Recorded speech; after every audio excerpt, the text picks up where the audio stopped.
UPSC prelims 2025 का paper जब हुआ था, तब कट ऑफ को लेकर बहुत सारी बातें थी।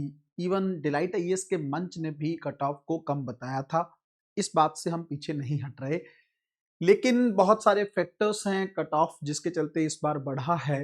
और यूपीएससी का कट ऑफ जो है वो फाइनली आ चुका है। आप लोगों ने देख भी लिया है कि कट ऑफ में काफी बढ़ोतरी देखने को मिली।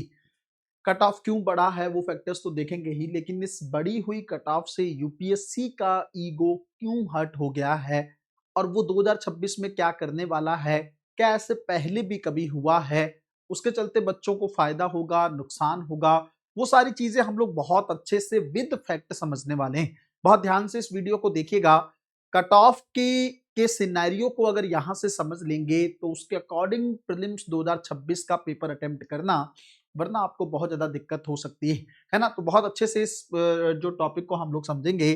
पर सबसे पहले आप लोग वीडियो को लाइक कर दीजिए, शेयर कर दीजिए, और अगर अभी तक आपने डिलाइट आईएएस के यूट्यूब चैनल को सब्सक्राइब नहीं किया है तो ये आप ठीक नहीं कर रहे हैं। कई बार मैंने आप लोगों को बोला है, और टीचर किसी बात को बार बार अगर बोले तो आपको वो नहीं करना चाहिए, है ना। जल्दी से चैनल को सब्सक्राइब कर लीजिए और डिलाइट आईएएस का जो टेलीग्राम चैनल है वो ज्वाइन करिए आप लोग, उसका लिंक डिस्क्रिप्शन में दिया हुआ है।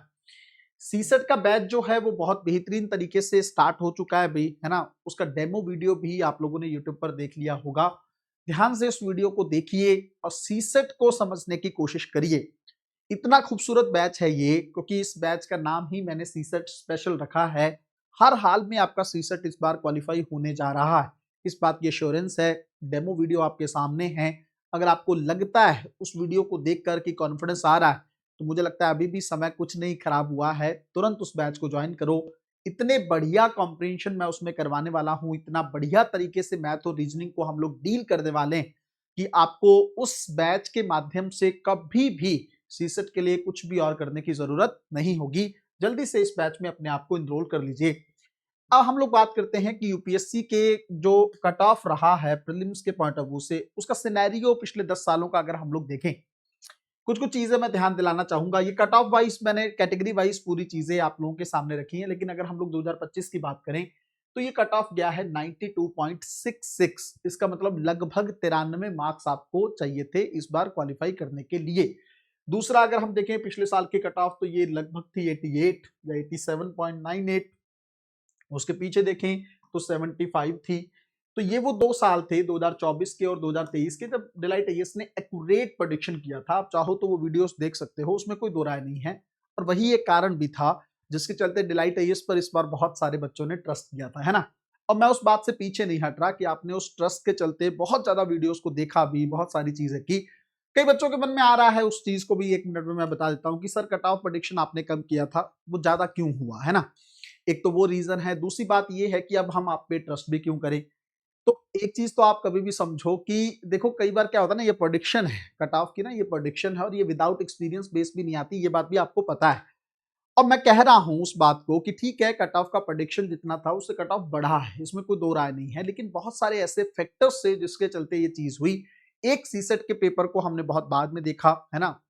वो किसी के चलते मैंने उस पर थोड़ा सा चीजें जल्दी बता दी। और दूसरी चीज इसके अंदर ये रही कि जो एआई टूल्स हैं उसका फैक्टर जो है वो थोड़ा सा कंसीडर करना रह गया था। बहुत सारी चीजें थी जिसके बेस पर कट ऑफ जो है हमेशा हम डिसाइड करते हैं, और इस बार भी उस चीज को ध्यान दिया जाएगा, लेकिन कट ऑफ को लेकर मैं बात करूंगा बाद में। अभी के लिए मैं बस आपको एक ही चीज कहना चाहूंगा कि मान लीजिए अगर आप उस बात को अभी तक दिल पर लेके बैठे हैं, या उसको बहुत ज्यादा उसके बेस पर आप डिसाइड करते हैं किसी टीचर के किसी भी वीडियो को या उसके कंटेंट को, तो एक बात मुझे आपसे पूछनी है। उन 15 दिनों में जो जब तक रिजल्ट नहीं आया था, उस समय आपको सबसे ज्यादा मोटिवेट करने वाला चैनल कौन सा था। और एक वो बात जो मैं हमेशा आपसे पूछता हूं कि अगर आपको कट ऑफ प्रेडिक्शन कम बताई गई तो उससे आपको नुकसान क्या हुआ, कोई लॉस हुआ क्या आपको। अगर लॉस हुआ है तो उस लॉस को आप जरूर कमेंट में बताइएगा। ठीक है, आप ये कहते हैं कि सर हमने भरोसा किया, वो ठीक है। अब 2 बार चीज एक्यूरेट थी ना, तो उस चीज को कहाँ रखोगे, वो भी तो एक चीज है, उसका अप्रिशिएशन कहाँ गया। और दूसरी चीज, अगर आपको लॉस हुआ है, आप सोच के देखो, मैंने बार बार उन वीडियोस में एक ही बात बोली थी आपको कि देखो, कट ऑफ ज्यादा करने के चलते अगर आप अपनी पढ़ाई नहीं कर रहे हो, मेंस की तैयारी 15 दिन की खराब कर दे रहे हो, इधर उधर की चीजों पे ध्यान दे रहे हो, वो चीज आप ना करो। इसके लिए कट ऑफ को थोड़ा सा कम रखा गया था ताकि आप लोग फोकस करो। और इन चीजों का ना पता नहीं होता। मैं आपको एक चीज बताऊं, यूपीएससी का एक्यूरेट डाटा कई बार नहीं समझ में आता है, उसके चलते कट ऑफ की चीजें वैसी हो जाती हैं, लेकिन आपको लॉस मुझे नहीं लगता उस समय कुछ हुआ होगा। आपने इवन 15 दिन में बहुत अच्छे तरीके से अपनी तैयारी को आगे किया होगा। लेकिन इस चीज पे ज्यादा टाइम ना वेस्ट करते हुए हम लोग थोड़ा लॉजिक पे आते हैं कि यूपीएससी खेल क्या कर रहा है। और दूसरी बात ये समझेंगे हम लोग, इस बार यूपीएससी का ईगो कहां हर्ट हो रहा है। 2022 में देखो 88 है, 87 है, 92 है, 98 है, 98 है, 105 है, और ये है वो खेल जिसके लिए मैं आपके सामने चीजें लेकर आया हूं। सबसे पहले तो आप ये देखो कि यूपीएससी का, जैसे नॉर्मली ना एक बात कही जाती है यूपीएससी को लेकर, दो तीन फैक्टर जो आप लोग जानते हैं। एक, यूपीएससी को अनप्रेडिक्टेबल पब्लिक सर्विस कमीशन कहा जाता है, और इस बात को लेकर यूपीएससी खुश होता है कि मुझे अनप्रेडिक्टेबल बोला जाता है। मैं भारत का आईआईटी के बाद सबसे मुश्किल एग्जाम हूं, और एग्जाम हम प्रिपेयर करते हैं, और उसके अंदर ये बात रहती है, लोग कहते हैं यूपीएससी के पेपर को डील करना बहुत बड़ी बात है, क्योंकि पता ही नहीं सवाल कहां से आएगा। ठीक है जी, पहली बात। दूसरी बात यह है कि यूपीएससी नॉर्मली कहता है कि 50% के आसपास ही उसकी कट ऑफ रहनी चाहिए। मतलब इस चीज से यूपीएससी को खुशी मिलती है कि अगर मेरे पेपर में 50% कट ऑफ जा रहा है, इसका मतलब पेपर बहुत बढ़िया बन रहा है, अच्छा बन रहा है। अगर इसको क्रॉस कर रहा है तो फिर इसका मतलब ये है कि खेल सही नहीं है। यूपीएससी का ईगो हर्ट वहां पे हो जाता है। तीसरी चीज, अगर आप यहाँ पे देखेंगे तो यूपीएससी का कट ऑफ जो है 116 चला गया था। उसके बाद आप सिनेरियो देखो, कट ऑफ 116 से 105 आया, 105 से 98 आया, 98 से 92 आया, 92 से 87 आया, 87 से 88 आया। चलो ठीक है, ये आसपास है। और यहां से कट ऑफ कम होकर गया है 75। तो मैक्सिमम देखोगे तो 116 गया, और कम से कम देखोगे तो 75 आया। यहां तक ले आया यूपीएससी, क्यों? क्योंकि 116 चला गया था। 116 वाले ईयर के आसपास के ईयर देखोगे 7-8 सालों में, तो आपको ये कट ऑफ जो है इस ईयर को अगर आप छोड़ दो तो 100 के आसपास भी नहीं दिख रहा है ना। मतलब 100 3 डिजिट में कट ऑफ आपको देखने को नहीं मिल रहा, 2 डिजिट में ही कट ऑफ देखने को मिल रहा है, और इतना नीचे ले गया है कि 75 की कहानी आपको देखने को मिले। तो इससे अब मैंने आपको जैसे एक बात बताया कि यूपीएससी मेंस एग्जामिनेशन में 60% का रेशियो रखता है, वो क्रॉस नहीं करना चाहिए। मान लो 10 नंबर का सवाल है तो 6 ही देना है ना। 15 का सवाल है तो 8.5 8.5 नंबर ही देने, इससे ज्यादा देना ही नहीं है। ये यूपीएससी के माइंड में चलता है। क्यों चलता है, क्या थ्योरी है, ये उस पर ही छोड़ देनी चाहिए। अब बात ये है कि आप कह रहे हैं कि सर कब से आप लोग सोच रहे होंगे कि सर ईगो ईगो की आप बात कर रहे हो, उस टॉपिक का क्या है। देखो, मेरा मानना यह है कि जैसे यूपीएससी का कट ऑफ यहाँ पे बढ़ा है ना 92 के आसपास। क्यों बढ़ा ये कट ऑफ, इसके भी 2-3 फैक्टर मैं आपको बता देता हूं। पहली बात, पिछले साल कॉम्प्रिहेंशन के सवाल 29 थे, है ना। अब 29 सवाल होते हैं, जब कॉम्प्रिहेंशन के सवाल 30 के रेंज में होते हैं ना, तब जो है बहुत संभावना रहती है कि इजी हो जाता है पेपर हर किसी के लिए सीसेट को लेकर। और ये जो 29 सवाल थे कॉम्प्रिहेंशन के, ये बाद में मैंने की जब बनाई, तब मेरे दिमाग में ये चीज आ गई थी कि ये कॉम्प्रिहेंशन इस बार यूपीएससी ने कंपैरेटिवली इजी पूछा है पिछले साल की तुलना में, है ना। इजी है इस साल कॉम्प्रिहेंशन जो है, इजी है तो इजी है, तो फिर बच्चों के लिए सीसेट को डील करना आसान होगा।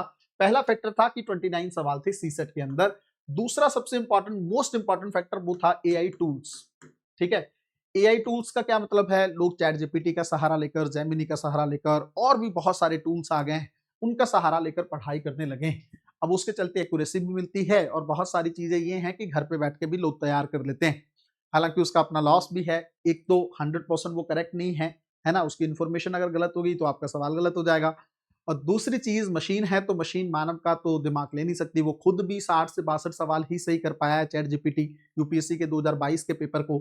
The third important factor that is कि भाई, अगर आपको ये नहीं पता कि चैट जीपीटी से मैं पढ़ना भी क्या है ना। मतलब ये, इसके लिए तो आपको गाइडेंस चाहिए, हो सकता है वो आपको ना बता पाए। और जो टेस्टिंग है, बहुत सारी चीजें हैं, मेंटोरशिप है, वो सब वही कर सकता है जिसने उस प्रोसेस को जिया है। लेकिन मैं उसके फायदे या नुकसान के लिए नहीं बता रहा, मैं कह रहा हूं कि अगर आप पॉजिटिव सेंस में उसका यूज कर रहे हैं, अच्छी बात है, और उसके चलते ही ये रिजल्ट भी आपको देखने को मिला है। ठीक है ना। तीसरी चीज, तीसरा इंपॉर्टेंट फैक्टर ये है कि प्रतिस्पर्धा जो है यूपीएससी में हर साल बढ़ रही है ना। कैसे, जैसे पहले बहुत कम लोग यूपीएससी की तैयारी करते थे, है ना। आईएएस बनने का सपना बहुत सारे कम लोगों का था। अब जो है वो सपना बहुत लोगों का है। उसका रीजन क्या है, सोशल मीडिया का आना। सोशल मीडिया में इतनी सारी रील्स चलती हैं डीएम को लेकर, आईपीएस को लेकर, है ना, डिफरेंट डिफरेंट ऑफिसर्स को लेकर, मेल ऑफिसर्स को लेकर, फीमेल ऑफिसर्स को लेकर, कि सबको ये लगता है कि मुझे भी आईएएस बनना है, मुझे वो ऑरा चाहिए, मुझे वो पोजीशन चाहिए, और इसके लिए मैं कुछ भी करूंगा। इसका मतलब ये है कि हर माँ बाप अब भारत में लगभग लगभग चाहने लगा है, अगर उनकी कंडीशन ठीक है, तो वो चाहता है कि उनका बच्चा भी सर्विस में जाए, डीएम बने, आईपीएस बने, इस तरह की पोजीशन वो ले। तो कंपटीशन एकदम से यूपीएससी की फील्ड में इंक्रीज हुआ है। एक दौर था जब यूपीएससी का फॉर्म जो है 1 लाख लोग भरते थे, आज वो दौर है जो यूपीएससी का फॉर्म 15 लाख से ज्यादा लोग भर रहे हैं, है ना। तो आप देख सकते हैं कि जब कंपटीशन इतना इंक्रीज होगा और सीटें हैं कम, तो उसके चलते कट ऑफ का बढ़ना तय है। अब बात यह है ईगो को अगर मैं बात कहूं, यहां से यूपीएससी का थोड़ा सा ईगो 2-3 तरीके से हर्ट होगा। कैसे? एक तो पिछले साल का जीएस का पेपर उतना आसान नहीं था, डिफिकल्ट था, उसके बावजूद भी कट ऑफ बढ़ा है ना। और अगर यूपीएससी ने इस पे ध्यान नहीं दिया तो ये कट ऑफ बढ़कर 110, 15, 20, 125 तक भी जा सकता है, क्योंकि धड़ाधड़ लोग एआई टूल्स का इस्तेमाल कर रहे हैं। एक चीज ये, तो यूपीएससी इस बात में थोड़ा सा उसको लगता है कि मेरा पेपर अगर आसान हो गया तो फिर मेरे पेपर के जलवे कैसे होंगे। इस थ्योरी का कोई मतलब नहीं है, लेकिन यूपीएससी चाहता है कि उसके पेपर का लेवल बना रहे, है ना। मैं आपको बता रहा हूं। दूसरी बात, अगर यहां से यूपीएससी ने ध्यान नहीं दिया तो कट ऑफ बढ़ेगा। तीसरी चीज, यूपीएससी एआई टूल्स का कोई अल्टरनेटिव निकालना चाहता है कि भाई एआई टूल्स के चलते जो बच्चे तैयारी कर पा रहे हैं, इतनी एक्यूरेसी ला पा रहे हैं, या जो भी चीजें हैं वो अगर आए, अच्छी बात है, ताकि हर बच्चा गांव में बैठ के भी तैयारी कर ले, that is not a bad thing.